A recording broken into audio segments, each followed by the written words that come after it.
Subscribe करें और bell दबाएं ताकि कोई खबर रह न जाए।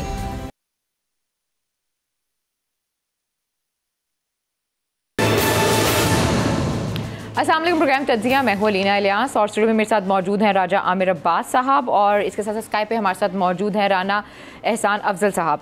प्रोग्राम में हम डिफरेंट चीज़ों को आज डिस्कस करेंगे, जिसमें सबसे पहले जो होगी इकॉनमी में तो हम बात करेंगे, लेकिन इसके साथ साथ जो आज सुप्रीम कोर्ट में चीज़ें चलती रहीं और इस्लामाबाद हाई कोर्ट में चीज़ें चलती रहीं उसको हम सबसे पहले शामिल करेंगे। प्रैक्टिस एंड प्रोसीजर बिल की आज जो एक्ट है उसके हवाले से आज केस की समाअत थी। 8 रुकनी लार्जर बेंच बनाया गया और वहाँ पे अटॉर्नी जनरल पाकिस्तान ने ये कहा कि चीफ जस्टिस की मुशावरत के बगैर कोई भी एक्ट या कानून नहीं बनाया जा सकता, ख़ास तौर पर अगर बात की जाए जजेस के इंतज़ाम इख्तियारात के हवाले से। इसके साथ साथ जो दूसरा बड़ा अहम केस था वो था इस्लामाबाद हाई कोर्ट में जो जस्टिस बाबर सत्तार के जिसमें रिमार्क्स बड़े अहम थे, वो ऑडियो लीक्स के हवाले से था, जिसमें उन्होंने कहा कि जो बुनियादी हकूक़ है उनका ख्याल रखना बहुत ज़रूरी है। और उन्होंने बड़े अहम जो हैं वो बातें की, जिसमें एक बात ये भी थी कि पार्लियामेंट का दायरा इख्तियार इसमें क्या है, जो कौमी असम्बली के स्पीकर हैं उनका दायरा इख्तियार क्या है, और जो ऑडियो रिकॉर्ड होती है वो कहाँ पर होती है, और जब वो उसको रिलीज़ किया जाता है तो वो किस प्लेटफॉर्म से रिलीज़ किया जाता है, और इसके साथ साथ उन्होंने कहा कि इसका फ़ायदा किसे होता है और क्या इसको गलत भी इस्तेमाल किया जा सकता है। तो ये सारी चीज़ों का उन्होंने डिस्कशन किया है। सबसे पहले मैं आगाज़ करूँगी राजा साहब आपसे। ये जो आज अटॉर्नी जनरल साहब ने बात की है, जिसमें उन्होंने कहा है कि जी जो भी कानून साजी की गई है, एटलीस्ट उन्होंने ये चीज़ तो मान ली ना कि ये सुप्रीम कोर्ट के जो चीफ जस्टिस हैं उनकी मुशावरत के बगैर नहीं हो सकती। देखिए, मेरा तो पहले दिन से ये कहना था और स्टांस था कि जब आप सुप्रीम कोर्ट के बारे में या उनके प्रोसीजर के बारे में कोई कानून साजी करना चाह रहे हैं तो ऑब्वियसली इनपुट लेनी चाहिए सुप्रीम कोर्ट से, सुप्रीम कोर्ट के जो सीनियर जजेस हैं उनसे, और उसके बाद मुशावरत के साथ ख़ासकर जो प्रोसीजर की बातें हैं उस पे अमेंडमेंट कीजिए। और अमेंडमेंट करनी कोई ऐसी बुरी चीज़ नहीं है। लॉ इज़ ऑर्गेनिक थिंग जो कि ग्रो करता है, और हम समझते हैं कि इस चीज़ की कोई ज़रूरत भी है, ख़ासकर आर्टिकल 184(3) के बाद अपील का फराम करना, या अब जो दूसरा कानून आया है रिव्यू ऑफ जजमेंट्स एक्ट, उसमें रिव्यू में जो आप एक किसी भी डिसीजन को आप कह रहे हैं कि उसको जो रिव्यू में चैलेंज किया जाएगा वो एक एपेलेट फोरम की तरह किया जाएगा। तो these amendments otherwise are requirement. हम तो लॉयर्स काफ़ी अरसे से इन चीज़ों की बात कर रहे थे कि ये अमेंडमेंट्स होनी चाहिए, ऑल्दो के पर्सन स्पेसिफिक या किसी ख़ास को शख्स को फ़ायदा होना, लेकिन उसके साथ ये देखें कि ये in the long run it is better. ख़ासकर जो ये कहा जा रहा था कि जी जुडिशरी बड़ी प्रोएक्टिव हो जाती है इंतज़ामिया के अमूर में, उसमें वो समझते हैं कि जी मुदाखलत होती है, और 184(3) के बाद कोई स्कोप नहीं रहता। दुनिया में हर ऑर्डर ऑलमोस्ट अपीलेबल होता है, तो उसमें इट्स ए गुड अमेंडमेंट। और मैं समझता हूँ कि अब जो वो इसमें फ़र्दर उनको चाहिए, और इसी तरीके से ये जैसे आज हुकूमत ने कहा है कि जी हम मुशावरत करेंगे, तो वो जो दूसरा है ऑडियो लीक्स वाला कमीशन, उसमें भी इन्हें मुशावरत कर लेनी चाहिए। और चीफ जस्टिस जो कह चुके हैं कि मैं इस बेंच में नहीं हूँगा, तो उनको लिखें कि जो एक हमारा कन्वेंशन है, एक तरीक़ेकार है कि चीफ जस्टिस की मुशावरत से कोई सुप्रीम कोर्ट का जज उसमें बैठेगा तो वो भी मैटर सॉल्व हो जाएगा। बिकॉज एक बड़ी अच्छी बात है कि where there is a will there is a way. तो आई थिंक ये सैनिटी की तरफ जाना चाहिए। और अब हालात को ये जो इस तरीके से एक हाइप क्रिएट हुई है, it has to end, because Pakistan का जो असल इशू है वो तो इकोनॉमी है। पाकिस्तान का असल इशू, हमारा और आपका जो इशू है वो तो महंगाई है, हमारे बच्चों की फीसेस हैं, हमारी मेडिसिन अद्वियात की। अभी मैं मेडिकल स्टोर से जो मेडिसिन ले रहा था, यकीन करें कि I had to think twice कि यार ये कोई एक्स्ट्रा तो नहीं ले रहे, कि जो ट्रिपल तक जा पहुंची हैं उनकी प्राइसेस। तो ये वो इश्यूज हैं कि जिन पे फोकस होना चाहिए। जी राना साहब, आपने सुना राजा साहब को, आपका इसके ऊपर क्या कहना है? ये जो अभी बात कर रहे हैं अटॉर्नी जनरल साहब, इससे पहले हमने सुना देखा भी कि पार्लियामेंट में डिफरेंट जो रहनुमा हैं वो आए, उन्होंने एक एग्रेसिव जो है वो स्टांस रखा अदलिया के हवाले से, और अब जो अटॉर्नी जनरल बात कर रहे हैं यही बात तो अदालत की तरफ से भी की जा रही थी कि आप जो है वो बेसिकली अदालती इख्तियारात में मुदाखलत कर रहे हैं। तो आज तो उन्होंने मान लिया कि कोई भी चीज़ जो है वो चीफ जस्टिस की मुशावरत के बगैर नहीं हो सकती, खासतौर पर इंतजामी अमूर की बात की जाए तो। बिस्मिल्लाहिर्रहमानिर्रहीम। देखिए, जो आर्टिकल 191 है कॉन्स्टिट्यूशन का, वो ही एम्पावर करता है सुप्रीम कोर्ट को कि वो अपने जो रूल्स, जो प्रैक्टिस और प्रोसीजर है कोर्ट का, उसके रूल्स और जितनी भी मामलात हैं वो खुद उसको बनाएं। लेकिन जब आप आर्टिकल 191 को पढ़ते हैं तो वो बड़ा क्लियर है। वो कहता है कि सुप्रीम कोर्ट ने भी जो रूल्स बनाने अपने प्रैक्टिस और प्रोसीजर के मुताबिक, वो उन्होंने आइन के मुताबिक और लॉ के मुताबिक बनाने। तो इसका ये मतलब है कि लॉ मेकिंग बॉडी तो पार्लियामेंट होती है, तो जो भी लॉ और जो आइन है वो भी पार्लियामेंट बनाती है। आइन के अंदर अगर आपने अमेंडमेंट करनी है तो उसकी 2/3 आपको अक्सरियत चाहिए होती है, लेकिन लॉ बनाने के लिए आपको सिंपल मेजॉरिटी के साथ आप लॉ इनैक्ट कर सकते हैं। तो कहने का ये मतलब है कि पहले भी ये जो मौक़िफ़ है वो पार्लियामेंट का ठीक मौक़िफ़ है कि लॉ इनैक्ट करना पार्लियामेंट का हक है। उसकी मेजर वजूद की वजह ये है कि उसने जो है वो लॉज और बिल्स जो हैं वो पास करने होते हैं। तो मैं नहीं समझता कि ये कहीं जो है वो कोई ऐसा फोरम है कि जहां जुडिशरी और पार्लियामेंट मिलके बैठ के कोई चीजें क्या करे। लॉ बनाने के लिए पार्लियामेंट इंडिपेंडेंट है। नहीं तो इस पे राना साहब, अगर आपने सुप्रीम कोर्ट के रिमार्क्स सुने हो, चीफ जजेस के जो हैं वो रिमार्क्स सुने हो, तो वो तो यही बोलते हैं कि अगर हम कानून साजी की बात करें तो उनको तो अंदाज़ा है कि कानून साजी तो पार्लियामेंट का ही हक है। बात हो रही है इख्तियारात की, और जैसे कि आपने खुद इशारा किया है 191 की तरफ, उसमें तो बड़ी चीज़ें वाज़ेह हैं इंतजामी अमूर के हवाले से। तो इस चीज़ के ऊपर आज अटॉर्नी जनरल खुद ही मान गए हैं, तो इसका मतलब है जो पहले एक बयानिया लेकर चल रहे थे सब, वो गलत था। देखिए, मैं आपको आर्टिकल 191 पढ़ के सुनाता हूँ। रूल्स ऑफ प्रोसीजर है।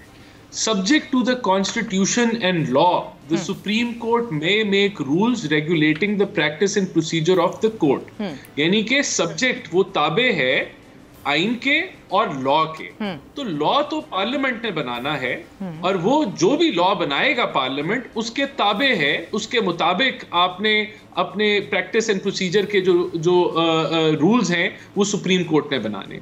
तो इसमें बड़ी क्लैरिटी है इस आइन के अंदर कि देखिए ना, इसी तरह की अगर मैं आपको एक और मिसाल दूं, 63A की जो तशरीह की मिसाल के तौर पे, तशरीह करना सुप्रीम कोर्ट का हक है, राइट है, और यही काम है सुप्रीम कोर्ट का कि अगर कोई कॉन्स्टिट्यूशनल मैटर फंस जाए तो उसकी वो तशरीह करें। लेकिन आप ऐसी तशरीह नहीं कर सकते कि जिससे आइन जो है वो रीराइट हो जाए, अमेंड हो जाए, या नया आइन क्रिएट हो जाए। अगर आपने आइन का एक नुक्ते को कॉमे से भी रिप्लेस करना है तो उसके लिए आपको 2/3 अक्सरियत की जरूरत है। तो आप ऐसी इंटरप्रिटेशन करें जो लिखी ना हो और मतलब ही चेंज हो जाए आइन का, तो ये हक सुप्रीम कोर्ट के पास नहीं है। तो ये इसी तरह अभी भी आइन बड़ा क्लियर है कि subject to the law and constitution, supreme court will make rules regulating the practice and procedure of the court.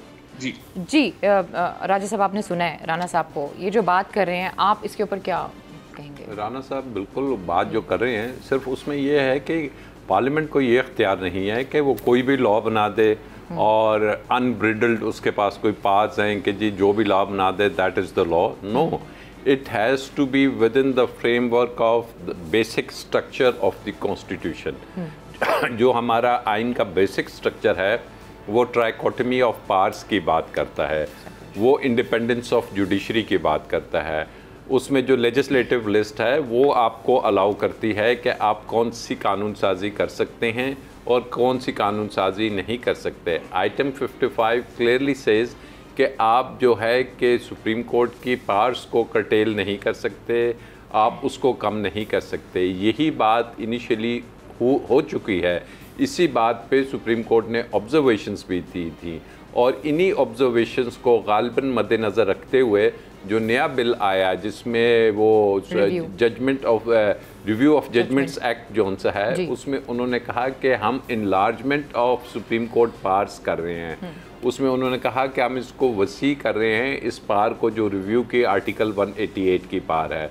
तो यही काम अगर उस वक़्त जल्दबाजी में ये कानून साजी ना हुई होती और इसमें वो देख लेते कि जनाब अगर हमने ये करना है तो सुप्रीम कोर्ट का अपना जो रूल्स हैं उसमें एक फुल कोर्ट बैठता है और फुल कोर्ट जो सुप्रीम कोर्ट के रूल्स हैं उसके बारे में जजमेंट आ चुकी है, वो डिसीजन लेता है कि रूल्स को कैसे करना है। तो इन तीनों की हम आहंगी होनी चाहिए, आइन की, कानून की और सुप्रीम कोर्ट के रूल्स की, और वो for the betterment of litigants, for the betterment of principles of natural justice वो होनी चाहिए। और उसमें प्रिंसिपल ऑफ नेचुरल जस्टिस यही है कि कहीं भी किसी कॉर्नर में भी किसी को ये ना महसूस हो कि यहाँ पे कोई ऐसा एक्ट या कोई ऐसी चीज़ की जा रही है कि जो कि किसी को किसी अंदाज में उससे खफगी है या उससे कोई इशू है। तो आई थिंक कि अब वो इसको लेके अगर ये जो उन्होंने आज अटॉर्नी जनरल ने बात की है कि we would discuss with the supreme court of Pakistan, तो after discussion obviously I can see कि वो ज़रूर किसी ऐसे नतीजे पे आ जाएंगे। ऑल्दो जो अपील का राइट दिया था इसमें आर्टिकल 191 और ये सुप्रीम कोर्ट रूल्स एक्ट 2023 में, मैं समझता हूँ कि जो अपील है आर्टिकल 184(3) की, वो जब तक कॉन्स्टिट्यूशनल अमेंडमेंट अंडर आर्टिकल 185 नहीं होती तो अपील का राइट विदाउट कॉन्स्टिट्यूशनल अमेंडमेंट नहीं दिया जा सकता। और जो नया लॉ अगर ये देंगे तो आप देखेंगे कि उसमें अपील का राइट वो शायद विड्रॉ कर लें, और नंबर 2 जो अपील की जो उनका स्कोप था उसको उन्होंने दूसरे कानून में दे दिया है रिव्यू वाले में, तो वहाँ पे वो सेटिस्फाई होगा। और कल को अगर पार्लियामेंट में 2/3 मेजॉरिटी होती है किसी भी पार्टी की, तो वो आर्टिकल 185 में अमेंडमेंट करके ये रास्ता भी दे सकती है कि जी अपील का राइट होना चाहिए, जो कि जेन्युइनली आई बिलीव कि there has to be an appeal against an order of 184(3) में। ये जी राना साहब, आपने सुना राजा साहब को, ये जो बात हो रही है 184(3) में अपील के राइट के हवाले से, लेकिन जो इसमें सबसे इंपॉर्टेंट चीज़ है वो ये है कि 2/3 majority. What do you think on it? देखिए, मुझे तो ये एक चीज़ जो मेरा जहन है और आई एम श्योर जो पब्लिक इन लार्ज है वो इससे एग्री करेगी कि 180 जब आप सुओ मोटो लेते हैं जी 183(4) की जब आप सुओ मोटो लेते हैं तो आप बेसिकली सुप्रीम कोर्ट को एक ट्रायल कोर्ट बना देते हैं, और आप जो एक आम आदमी को जो एक कह लें सिविल कोर्ट का से वो गुजरता है, वहाँ फिर उसके पास अपील का हक होता है हाई कोर्ट में, फिर हाई कोर्ट के बाद सुप्रीम कोर्ट में, तो वो सारे फंडामेंटल राइट्स एक आम आदमी के स्किप हो जाते हैं और आपका सुप्रीम कोर्ट ही ट्रायल कोर्ट बन जाता है। अब आप उसको आप रिव्यू कर सकते हैं, और वो रिव्यू भी उसी बेंच नहीं सुनना होता है या जिसने सुओ मोटो लिया होता है, और उसका भी जो कह लें जो मैंडेट होता है वो बड़ा थोड़ा सा रिस्ट्रिक्टेड होता है। तो ये मैं समझता हूँ फंडामेंटल राइट्स के खिलाफ है कि आप सुओ मोटो लें और आप ताहयात मिसाल के तौर पे आपने एक लीडर को जो है वो सियासत से बाहर निकाल दिया और उसके पास अपील का हक ही ना हो, तो ये इट मेक्स एब्सोल्यूट सेंस कि ये होना चाहिए। और इतना जो लेकिन बहुत से लोग ये राय रखते हैं, जैसे 63 में बहुत सी चीज़ों को क्लियर किया गया था कि कितनी होनी चाहिए नाअहली और कितनी मुद्दत होनी चाहिए। इसमें 62(1)(f) में जो है वो जानबूझ के जो है वो चीज़ों को एक्सप्लेन नहीं किया गया, और शायद यही एक वजह थी कि आने वाले वक्त में किसी ना किसी लीडर के खिलाफ इसको इस्तेमाल किया जाता है। आपकी भी गवर्नमेंट रही है और बड़ी दफ़ा ये हुआ है कि वो मेजॉरिटी में रही है, तो उस वक्त इस चीज़ को क्यों नहीं अमेंड करने की कोशिश की गई, तरमीम करने की क्यों नहीं कोशिश की गई? राना साहब, देखिए, मैं समझता हूँ कि बहुत सारे लूप होल्स हैं, बहुत सारी जगहों के ऊपर आपको जो है नई लेजिस्लेशन या आईनी तरमीम की ज़रूरत है ताकि चीज़ों में क्लैरिटी आए। और ये तो एक अफसोसनाक बात है कि सारे मामलात जो है वो कोर्ट में एंड होते रहे हैं और सियासी जो पार्टीज़ हैं वो आपस में मिलके बैठ के कंसेंसस जो है वो नहीं कर सकी इन मामलात के ऊपर, इसमें तो कोई शक नहीं है। और ये बदकिस्मती से जो सियासत इमरान खान साहब ने जो है एक नया उन्होंने जो शुरू किया कि जहां कंसेंसस ख़त्म ही हो गया, आपस में एक वर्किंग रिलेशनशिप होना चाहिए ऑपोजिशन का गवर्नमेंट का on larger picture on bigger issues, कि वो मिल बैठ के उनको रिजॉल्व करें ताकि मुल्क स्मूथली आगे बढ़े।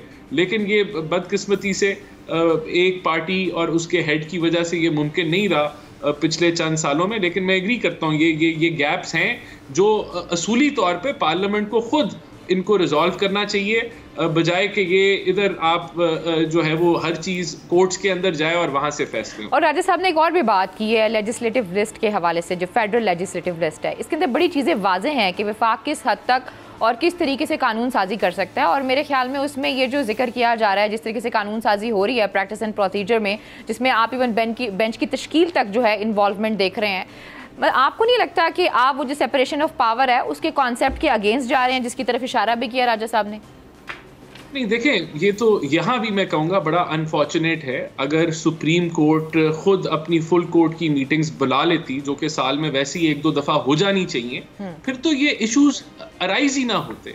ये तो अब देखें इशू क्या है कि एक चीफ जस्टिस साहब जो हैं वो अपनी कह लें कि जिस तर्ज पे वो चल रहे हैं वो उस तर्ज से नहीं हटना चाहते, वो फुल कोर्ट की मीटिंग नहीं बुलाना चाहते, वो फुल कोर्ट का बेंच नहीं बुलाना चाहते। ये उनका इस्तेहकाक है और वो इस इस्तेहकाक को ज़्यादा तरजीह दे रहे हैं बजाय इस चीज़ के कि जो सिचुएशन बनी हुई है, जो पोलराइजेशन हुई है, वो ख़त्म हो जाती है अगर आप फुल कोर्ट की अपनी मीटिंग बुला लें जो इंटरनल इन्होंने करनी होती है इन सारे मामलात के ऊपर, या किसी जिन मामलात पे पूरी एक दर्जन जमात कह रही है कि आप फुल कोर्ट का बेंच बुला लेते तो वो यहीं से मामला रिजॉल्व हो जाता। बट राणा साहब, आज देखिए 8 रुकनी बेंच था और लार्जर बेंच था, तो एक मैसेज तो दिया गया है सबकी तरफ से।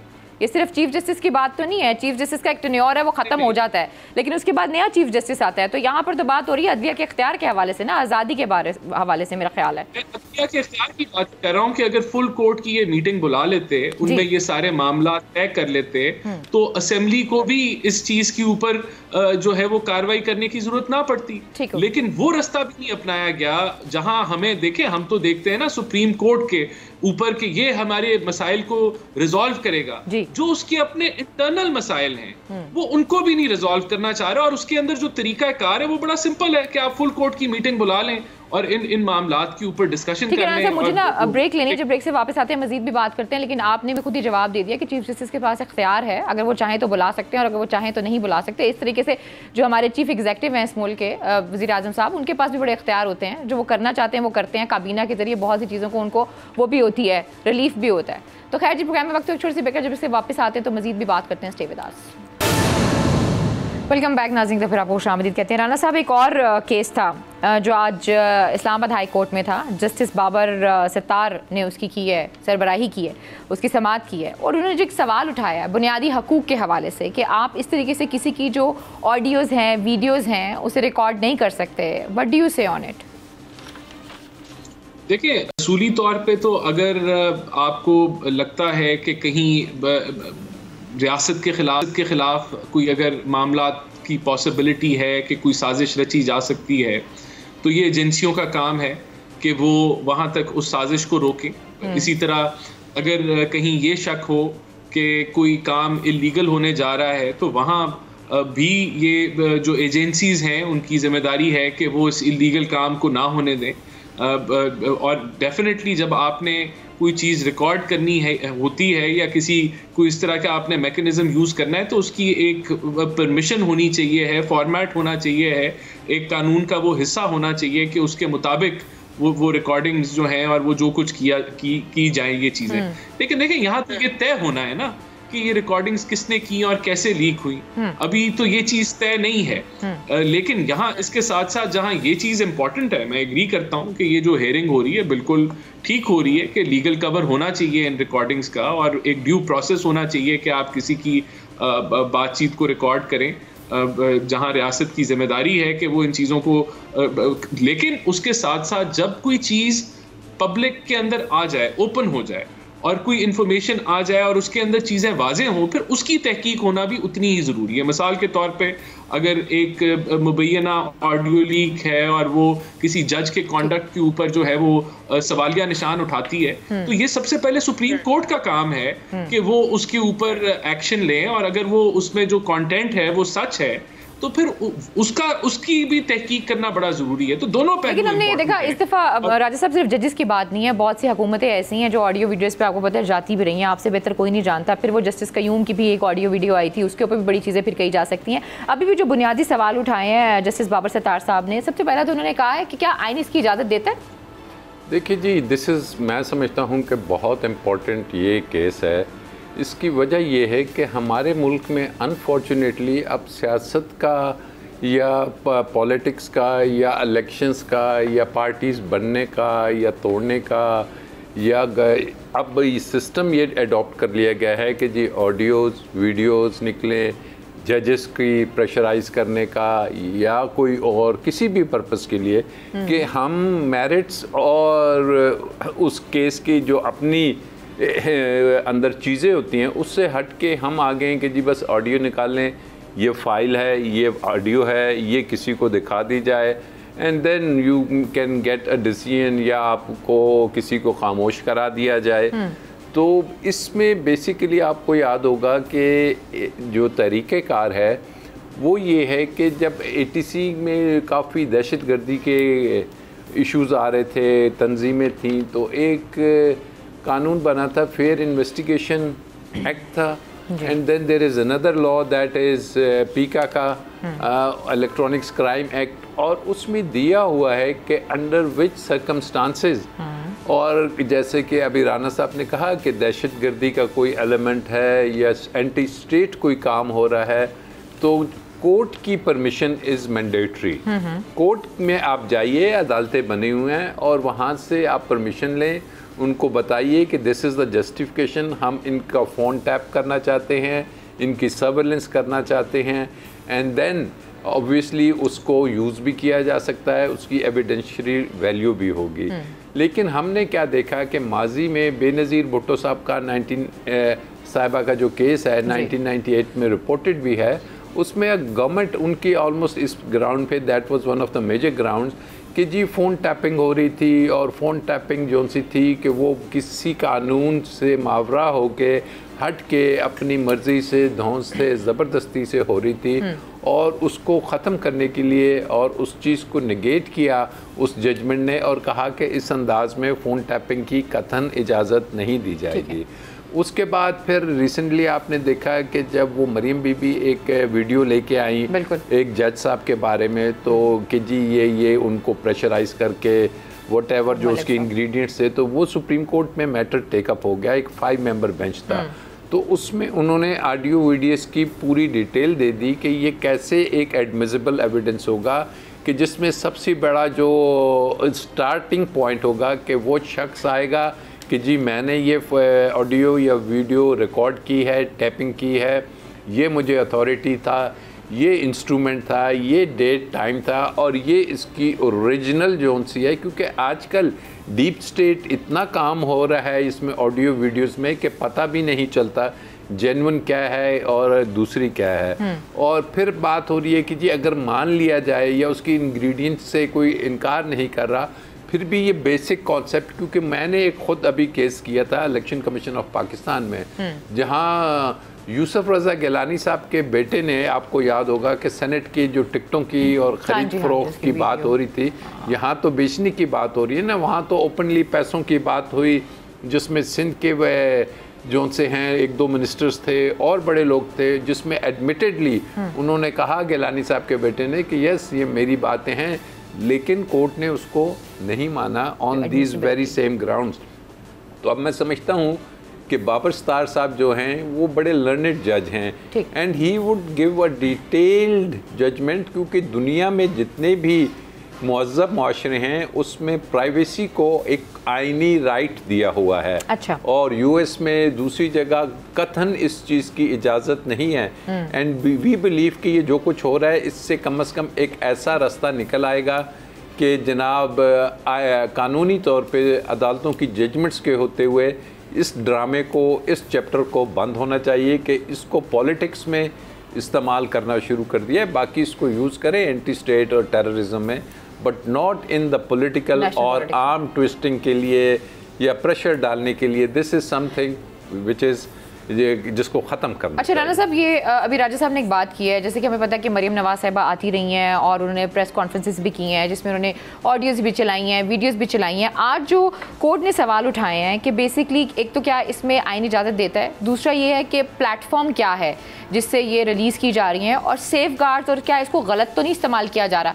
क्या ये आने वाले दिनों में ये सवाल तो फिर मरीम नवाज साहिबा से भी हो सकते हैं या किसी और पॉलिटिशियन से भी हो सकते हैं? आपकी इसके ऊपर क्या राय है? और एक और चीज़ भी आज कोर्ट ने बात की, उन्होंने क्या क्या असम्बली को ये राइट है कि वो इस तरीके से कोई कमेटी बनाए और किसी प्राइवेट बंदे को बुला के उसकी इंक्वायरी करे इसके ऊपर? क्या कौमी असम्बली के स्पीकर जो हैं वो ये राइट रखते हैं? देखिए, मैंने तो आपको अपनी राय दी। मैं समझता हूं कि एक लीगल प्रोसेस होना चाहिए। अगर एजेंसीज ने या गवर्नमेंट ने किसी की रिकॉर्डिंग करनी है तो उसका एक ड्यू प्रोसेस होना चाहिए, नंबर 1। नंबर 2, देखें, हमें नहीं पता अभी तक, जब तक इन चीज़ों की इंक्वायरी नहीं होती, कि ये ऑडियो लीक्स कहाँ से आई, कैसे हुई, किसने की और किस तरीके से रिलीज़ हुई।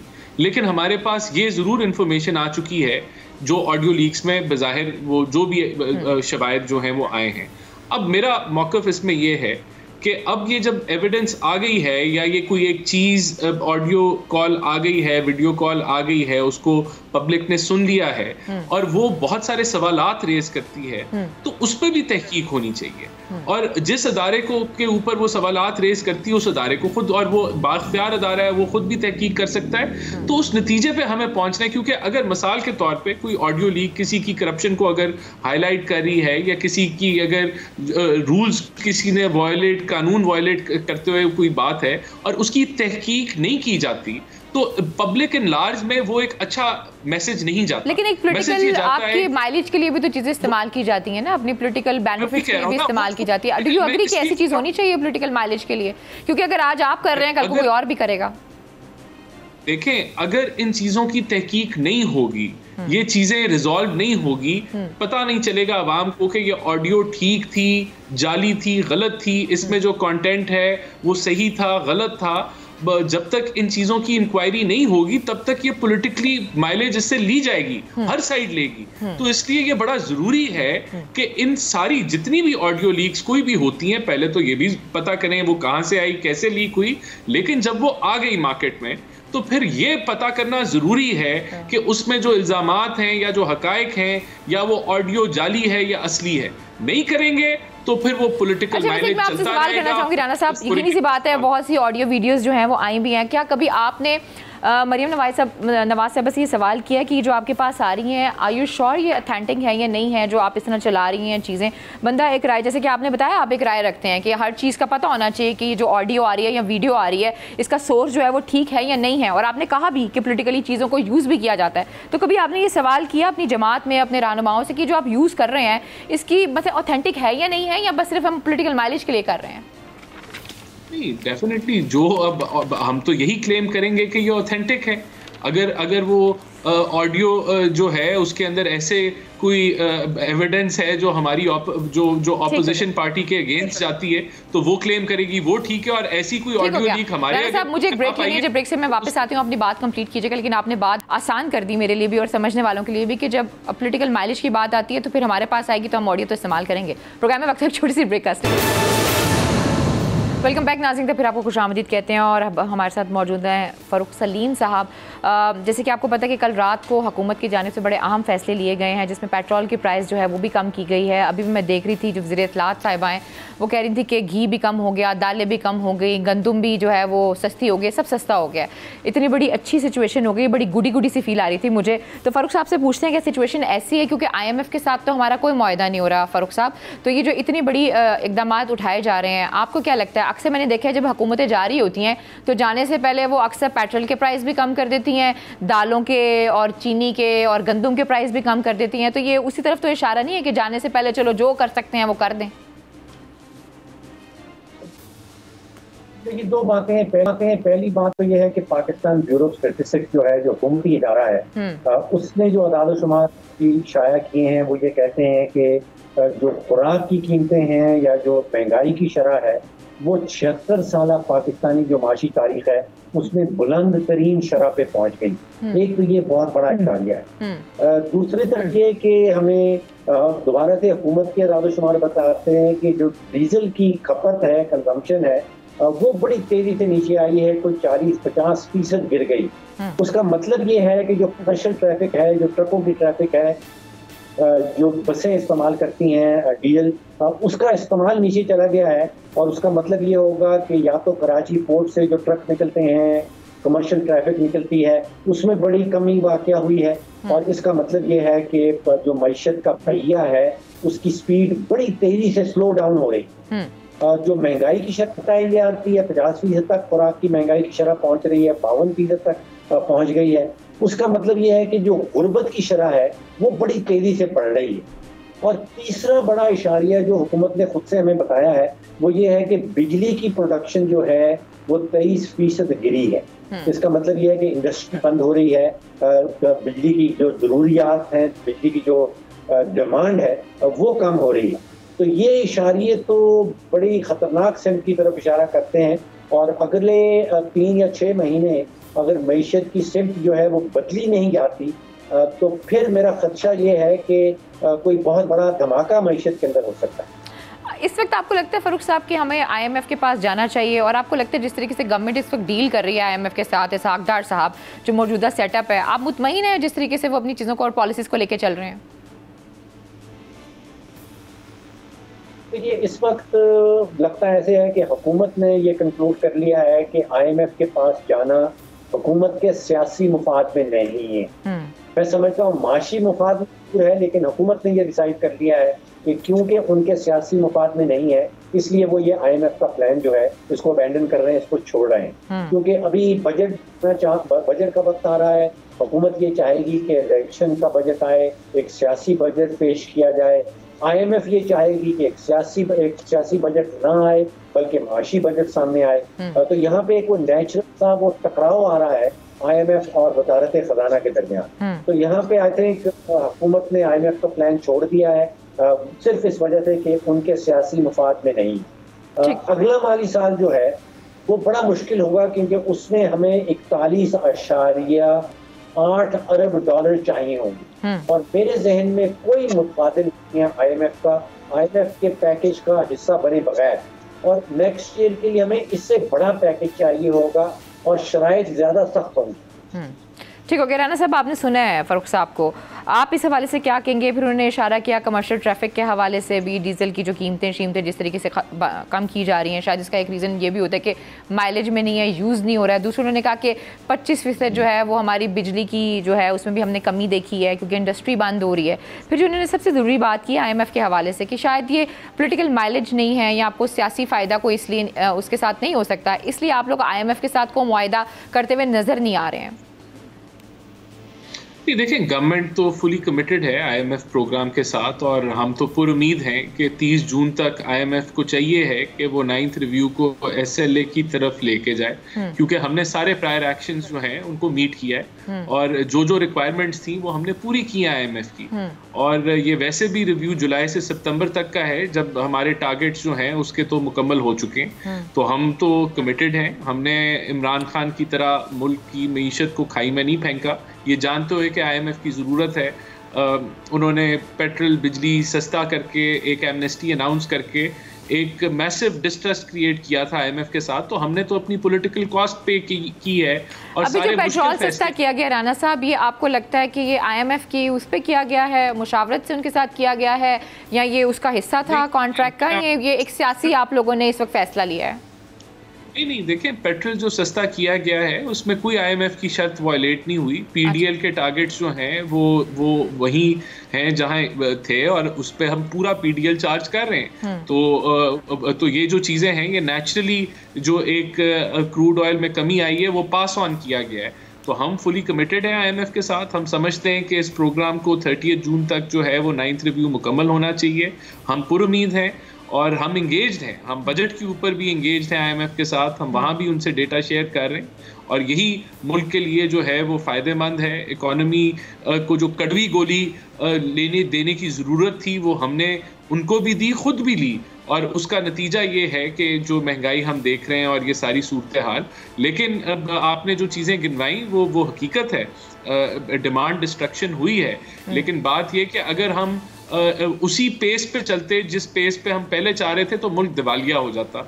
तो हमने जो है वो चीज़ों को स्टेबलाइज करने की कोशिश की है। जो मौजूदा हालात है उनके अंदर जो बेहतरीन तरीके से हम एक डिफॉल्ट से मनूवर कर सकते थे, हम करते आए हैं। अच्छा राना साहब, अगर मैं आप की बात को आगे लेकर चलूँ तो आपने कहा कि आप फुली कनेक्ट हैं उनके साथ और चीज़ें आपको लगता है कि बेहतर की तरफ जाएंगी, लेकिन इसके साथ साथ हम दो राय भी देखते हैं आपकी जमात में। तो इसहाक डार साहब तो कुछ और कहते हुए नज़र आ रहे हैं IMF के हवाले से, और वो उनको लगता है कि शायद ब्लॉक चेंज करने की ज़रूरत है। सो फिर अगर हर चीज़ इतनी फुली कनेक्टेड है और आपको लगता है कि चीज़ें सही सिमत में जा रही हैं, तो फिर at this point of time इस मुल्क का वज़ीर ख़जाना ऐसी बात क्यों कर रहा है? देखें, दार साहब ने किसी ब्लॉक के अंदर जाने की बात नहीं की। दार साहब ने भी बार बार यही चीज़ दोहराई है कि हमने अपने जो प्रायर एक्शंस थे, जितने भी जो भी रिक्वायरमेंट थी IMF की, हमने पूरी की। 9th रिव्यू हो जाना चाहिए, उसको कंक्लूड होना चाहिए, यही वो चीज़ दोहराते हैं। और मैं समझता हूँ कि कोई ऐसा उन्होंने बयान नहीं दिया कि जो ये तासर दे कि हम IMF के बगैर आगे बढ़ना चाहते हैं। ठीक हो गया जी। फारूक साहब, ये राना साहब को आपने सुना, लास्ट कमेंट कर दें। हमने कोई ऐसा बयान नहीं दिया, हम बड़े क्लियर हैं और चीज़ें जो हैं वो दुरुस्त सिमत में जा रही हैं। फारूक साहब, उम्मीद और हिकमत अमली में तफरीक होनी चाहिए जी। हम भी उम्मीद हैं, लेकिन क्या हमारे पास कोई हिकमत अमली है? हम सब जानते हैं कि पाकिस्तान मुश्किल वक्त से गुजर रहा है, लेकिन इस मुश्किल वक्त और जो चैलेंजेस हैं हुकूमत के सामने, क्या वजारत खजाना के पास कोई मनसूबा बंदी है, कोई हिकमत अमली है, कोई रोड मैप है? और अगर है तो फिर वो मार्केट के साथ शेयर करना चाहिए। हिकमत अमली ऐसी कि इन चैलेंजेस को किस तरह निपटना है, मुश्किल वक्त से पाकिस्तान को और पाकिस्तान में रहने वालों को किस तरह निकालना है, एक फुकदान नजर आता है। उम्मीद से काम नहीं चलता, कोई हिकमत अमली चाहिए, कोई ठोस किस्म का रोड मैप चाहिए होता। ठीक हो गया। फारूक साहब ने बड़ी यहाँ बात की, हिकमत अमली होनी चाहिए, कोई रोड मैप होना चाहिए, तभी चीज़ें आगे बढ़ेंगी। लेकिन राना साहब की भी अपनी तरफ अपनी जगह बात बिल्कुल ठीक है कि हमारी तरफ से तो कोशिशें की जा रही हैं, लेकिन अगर कोशिशें की जाती हैं तो वो नज़र भी आती हैं। लेकिन फ़िलहाल जो इस मुल्क की इकॉनमी के हाल हैं वो उसमें तो कुछ भी नज़र नहीं आ रहा, सिवाय गुर्बत के, बेरोज़गारी के और मायूसी के। मुझे आज के प्रोग्राम से इजाज़त दीजिए। अपना बहुत ख्याल रखिए। अल्लाह के बाद